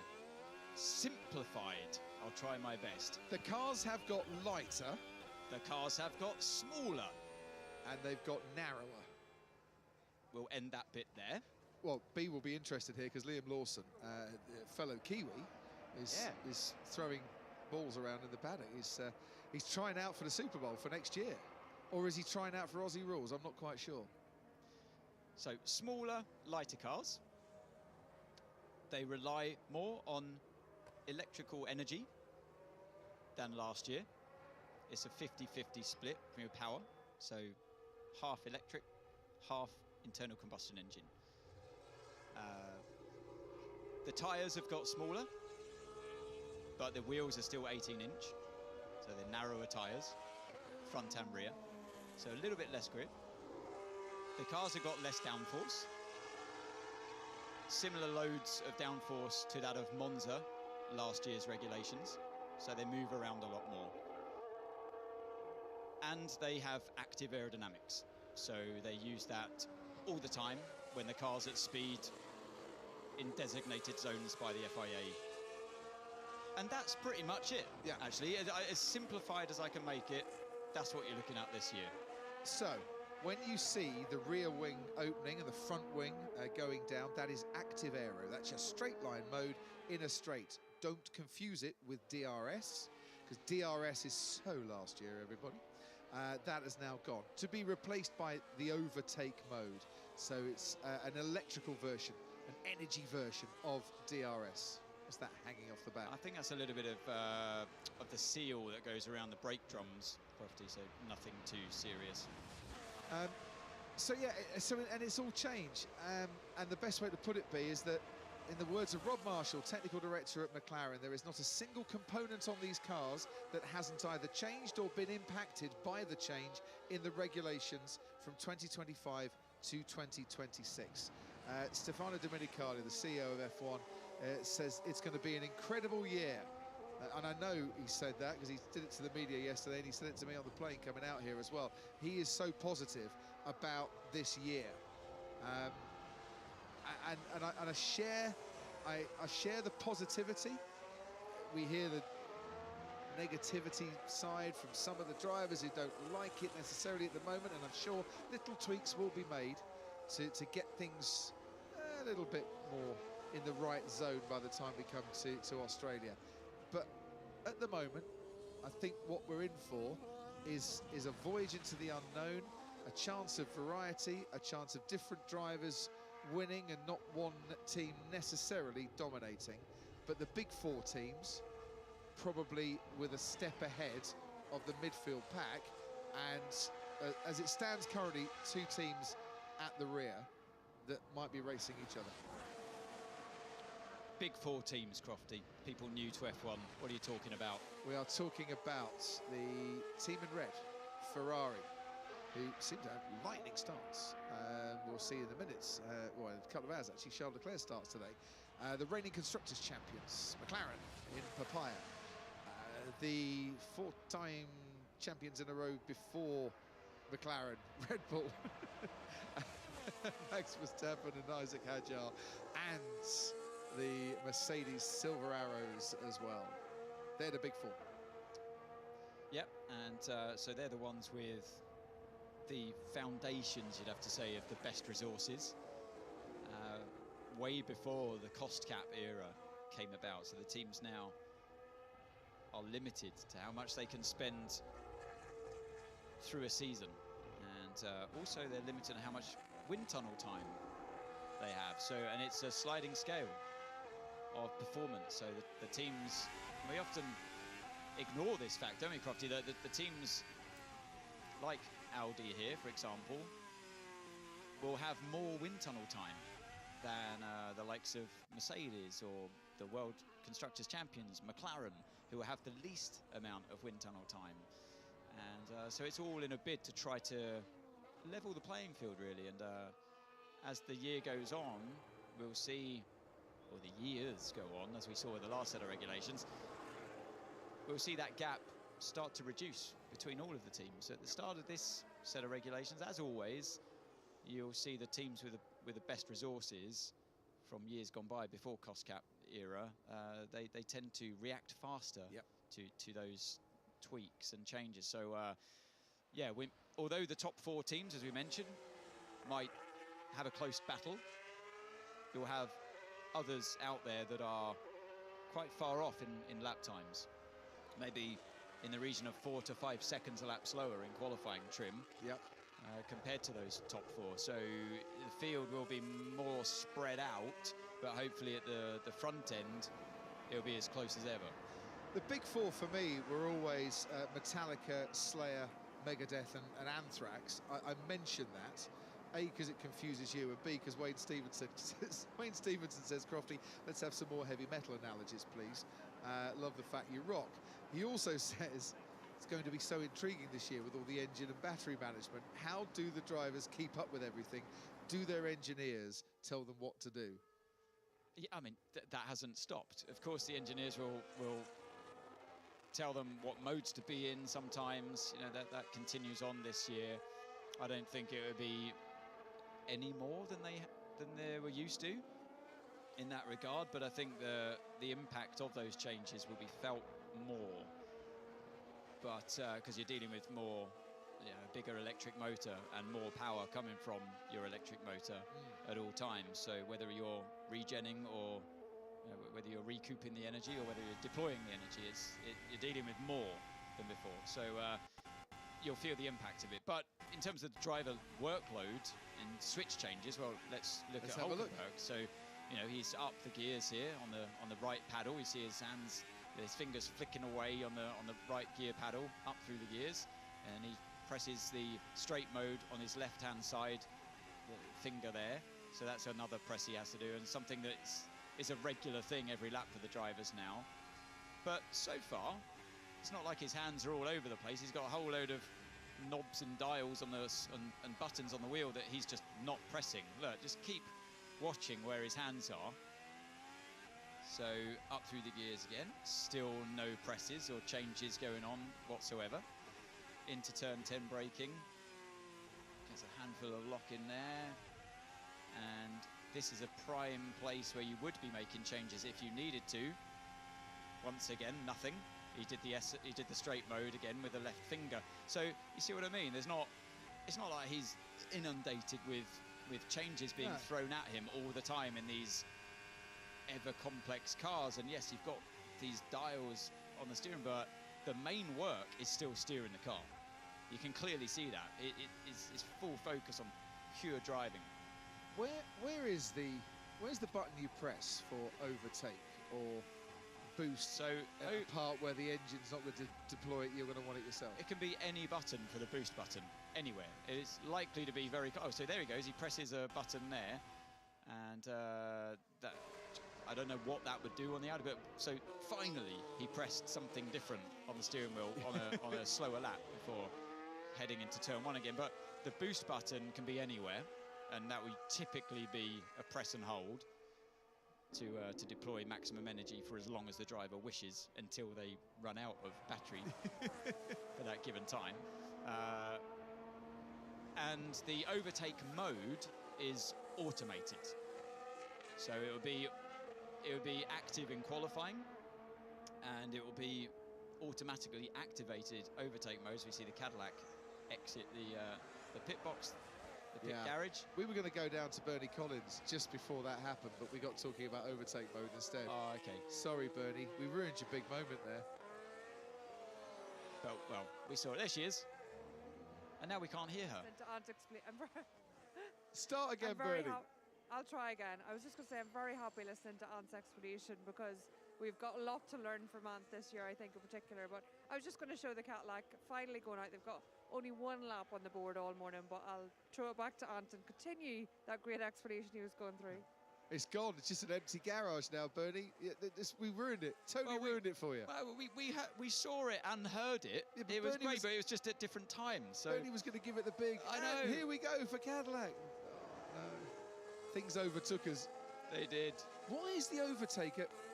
I've got to ask, why is the overtake automated? Overtake mode.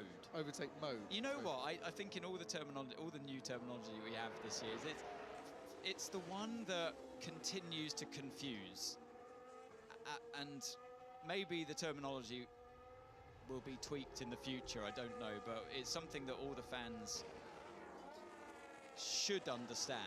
But you've got this, you've got it because you're within a second of the car in front. I read this out. And it's there as a mode to try and help you overtake. So give it to the driver to deploy. They do, Crofty, they do that, and that's the boost button. But so the boost button gives you full power. Right, so it's an addition to the boost, right? I'll read it again.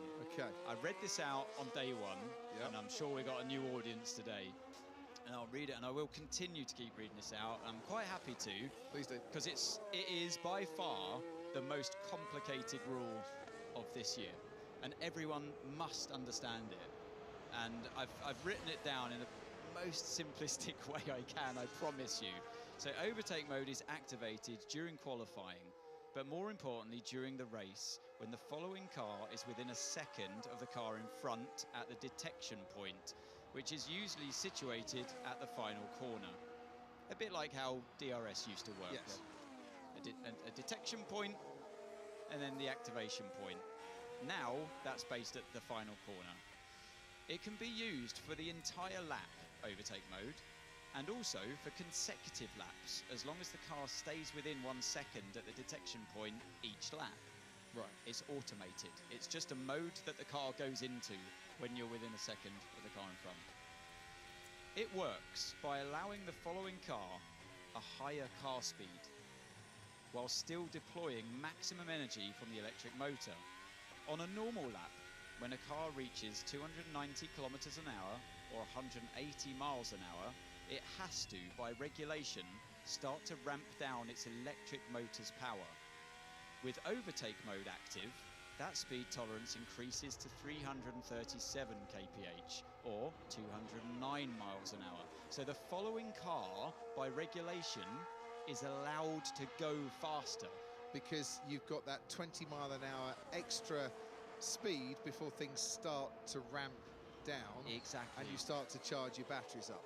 So if I could put it even more simply, it's like, here's a chocolate bar, but if I'm within a second, I've got 15% extra for free on there. I've basically I've got exactly the same tools as the car in front, just a little bit bigger, and it's not necessarily for me to decide as and when I'm going to eat that. That's automated for you. I've just got it for the whole of that lap. So think of it like this.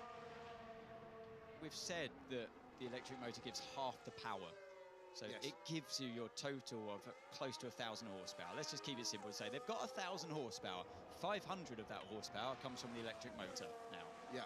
So when you exit a corner, you want all of those 1,000 horses doing their thing, right? Propelling the car. And you would quite happily keep using that to get your speed as high as possible before cruising at VMAX, your max speed you want. But the regulation says, you can't do that.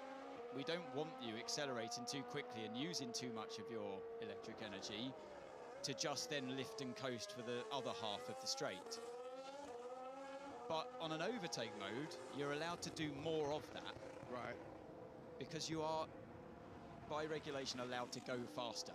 It's as simple as that. You're allowed to go a higher car speed while still deploying full power. Right. So think of it like a catapult, right?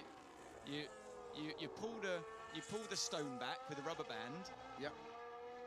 And you release that energy. It's kinetic energy, right? So you release that energy onto the straight.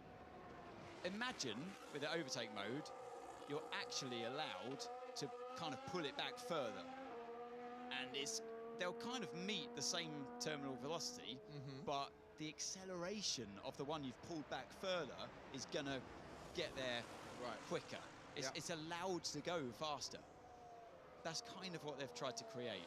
But the difference a bit different to DRS, where DRS actually became more effective the higher speed you went, and therefore the more drag you created, because drag is times by speed. It increases with speed. And you were picking up a slipstream as well. Yeah, so DRS was more effective at the end of straight.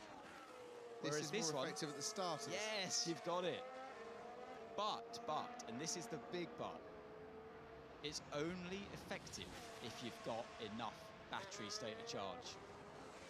If your batteries aren't working properly, if they're not fully deployed, if you've not got all your megajoules in there that you need, then you're not going to get the benefit of your boost or your overtake. So if the following car is within 1 second of the car in front, but their state of charge of battery is only at 10%, and the car you're chasing is at 100%, then there's no point. Well, you are still never going to overtake the car in front. Despite being allowed to go faster, you're just giving a tiny little squirt of electric motor, whereas the car in front is still going to be boosting for longer on the exit corner. So it doesn't mean you're going to see an overtake just because you're an overtake mode. You must see the state of charge of the battery between the two of them. And this is why we say, ladies and gentlemen, draw yourself a Venn diagram, yeah? Driver in one circle, aero in another circle, tyres in another circle, fuel in another circle, driving style, consistency, chassis in circles, and in the middle draw a really big circle that just says battery, and it's battery and energy and state of charge that is the key really to everything. Oh, did you see that? Bringing it back to track action, was that a bit of paint? The white line paint had come up, and Leclerc just smashed right over it and obliterated it. Hopefully it didn't do any harm to the car, but yeah, that was clearly sticking up, wasn't it? Certainly was. So I know it's really complicated. There'll be people saying, just shut up about this energy stuff. But like you said, Crofty, everything is related to, everything comes back to the battery. The point of, the problem is that you're allowed to harvest 8.5 megajoules per lap around this track of energy, and the battery is only 4 megajoules in size. So you have to dip in and out of it as you go through the lap.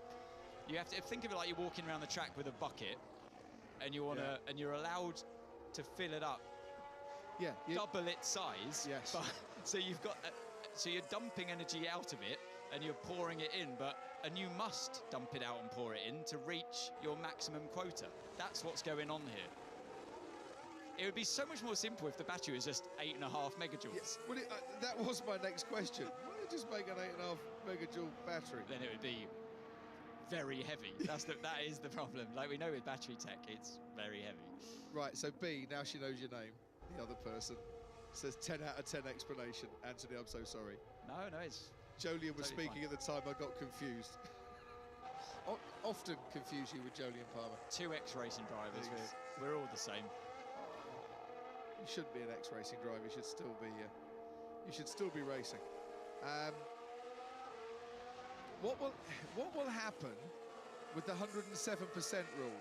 With cars qualifying 5 seconds behind the pole, the cars at the back will be 110% behind. This is such a good question. Such a good... I wish I could actually name the person that's given me this question, but it's a family audience and I can't. Oh, right. No, it's such a good question. Because it has crossed my mind, you know? Yeah. This could be the first time in a long time. Since when? That's a... HRT days. HRT. Was that the last team to not make it through qualifying because of a 107% rule? I mean, look, which has always been there. Yeah.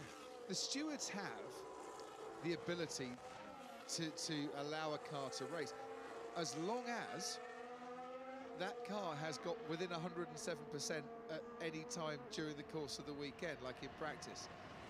But I would imagine there will still be a bit of leniency shown in the early stages to allow these cars to race. But it is a great question. I think that rule was mostly brought in to stop,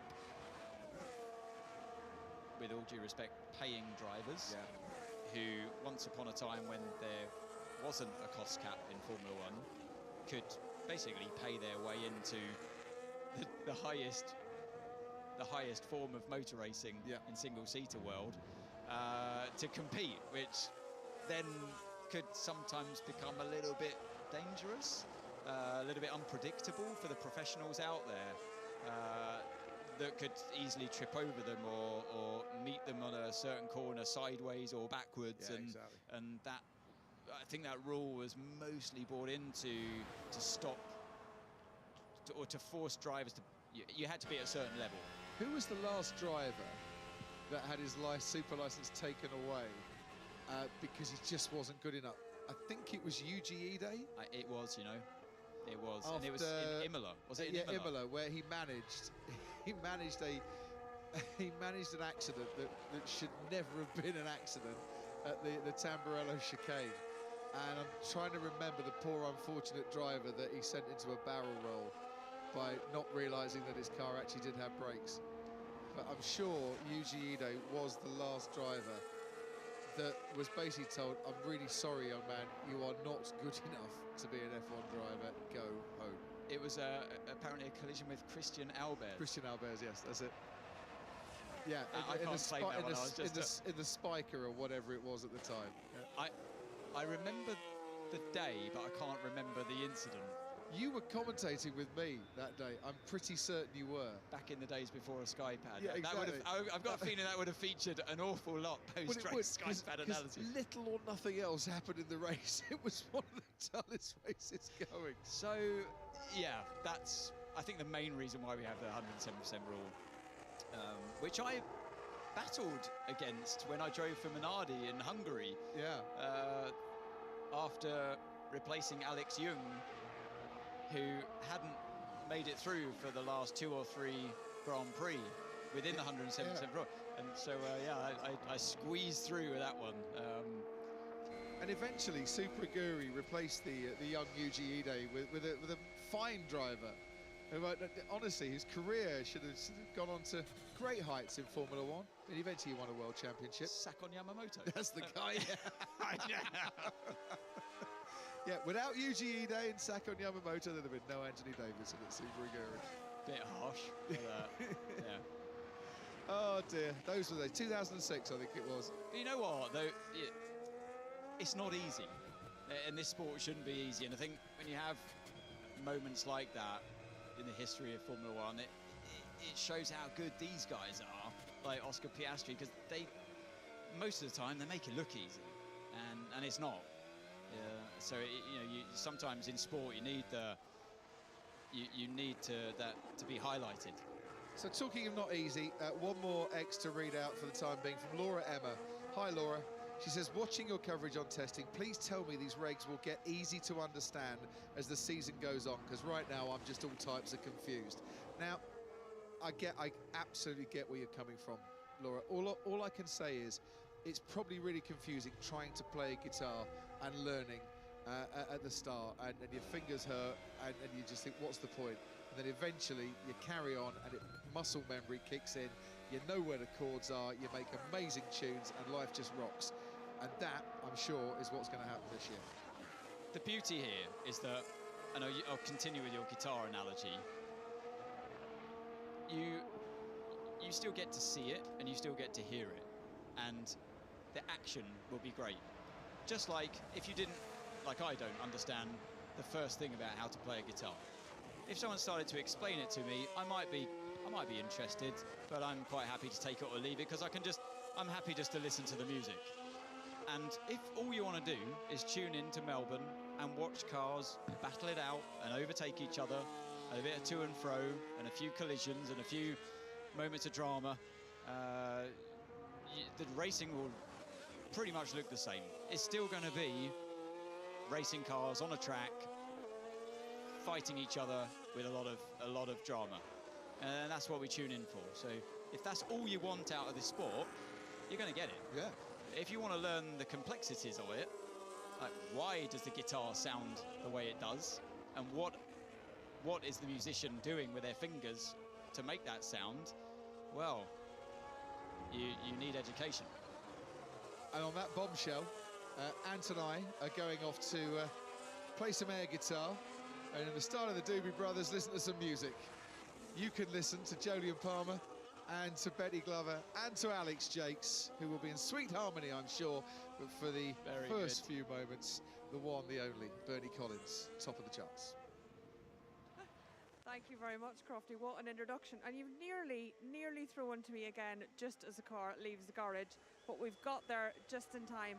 I wanted to take a little moment to discuss this RB. Abid Limbad in it at the moment. He's done 34 laps this morning. That's the third highest laps of anyone. And I actually think that this RB is a really neatly packaged, well put together car.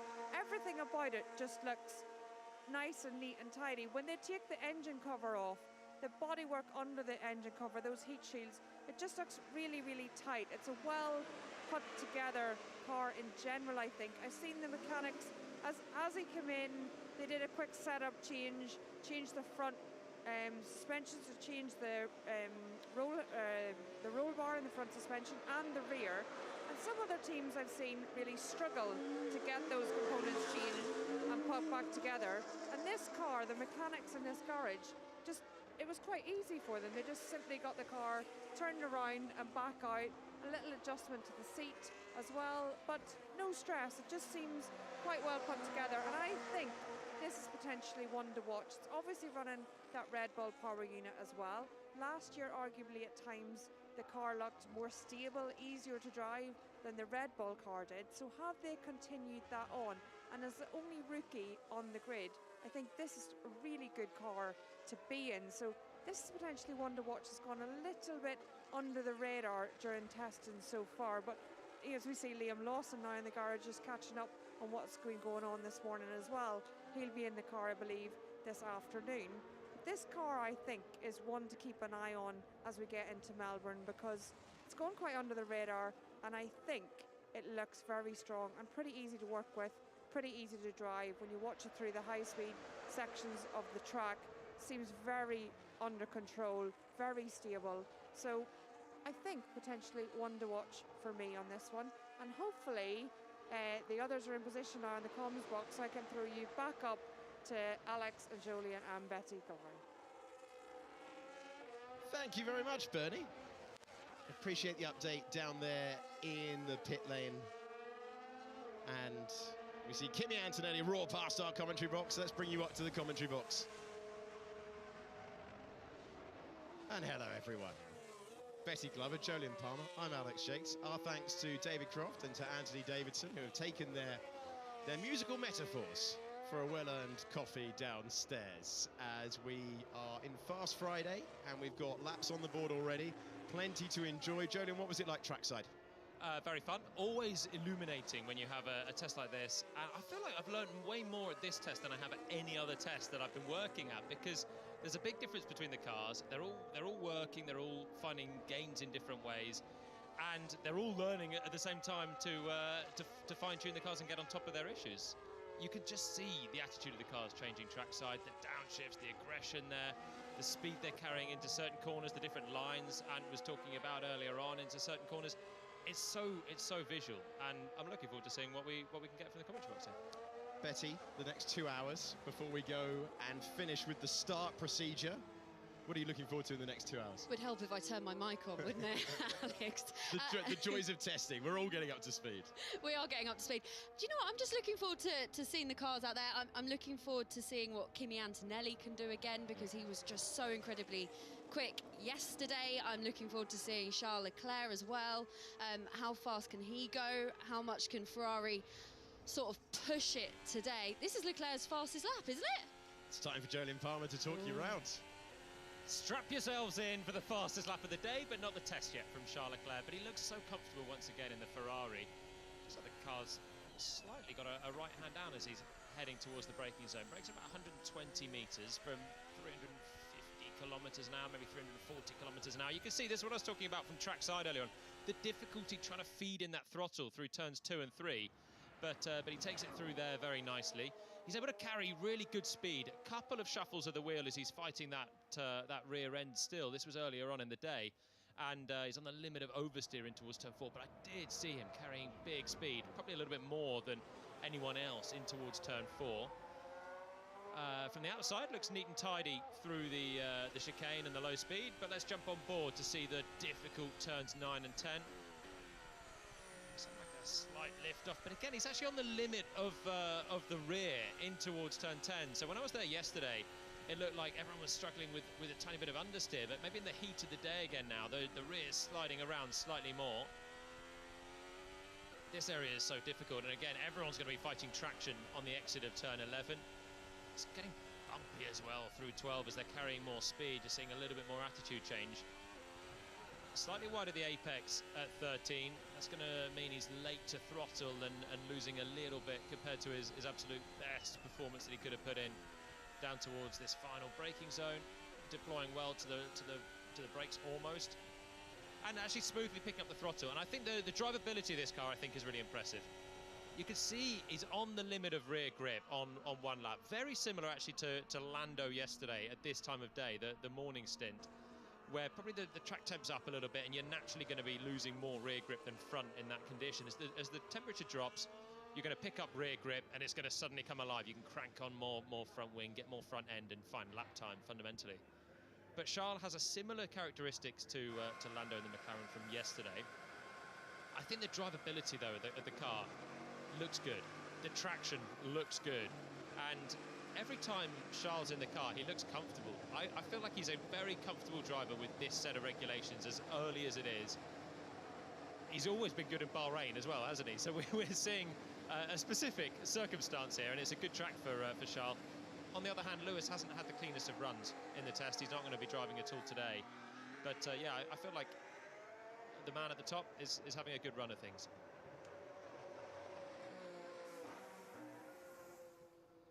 So under 2 hours to go until we conclude the session with another practice start.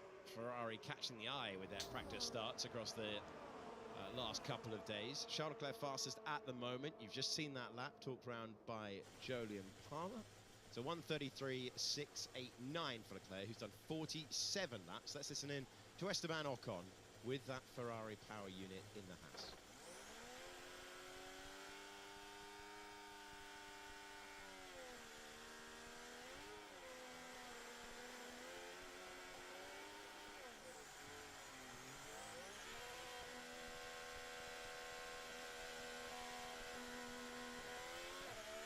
They're watching Esteban. Don't engage warp speed. So that was like, first of all, he found the pre-start revs, came off it again, and then went again. I don't know if the first... So when the lights are coming up on the dash, you can see all the different colours. When he had those 5 red lights in the middle, that is typically your optimum pre-start revs. Now we're in an aero cruise mode, and I think that's what he must have had coming immediately off the launch, or he had the pit lane speed limiter still engaged, because he drove away and then went no further. So I don't know if they're trying something aerodynamically or doing some checks aerodynamically with the car to put him into those certain aero cruise modes and still figure things out. But yeah, first of all found the revs, let them drop a little bit, went back again, and the actual launch looked okay. The other thing was, as he dropped the clutch, he checked his left-hand mirror, which is never going to be an ideal thing to do, and you're never going to have to do that on the launch moment. But I think he probably hadn't checked the mirror before he was about to drop the clutch and suddenly thought, oh no, I better make sure I'm not about to just drill into the side of a car leaving the pit. So not the best start that Esteban has done in this test, and he's done some very good ones. So it's a high benchmark for him. I think Haas are looking really interesting though, Jolyon, don't you? I've spoken to quite a lot of people in the paddock, and they're saying that they're really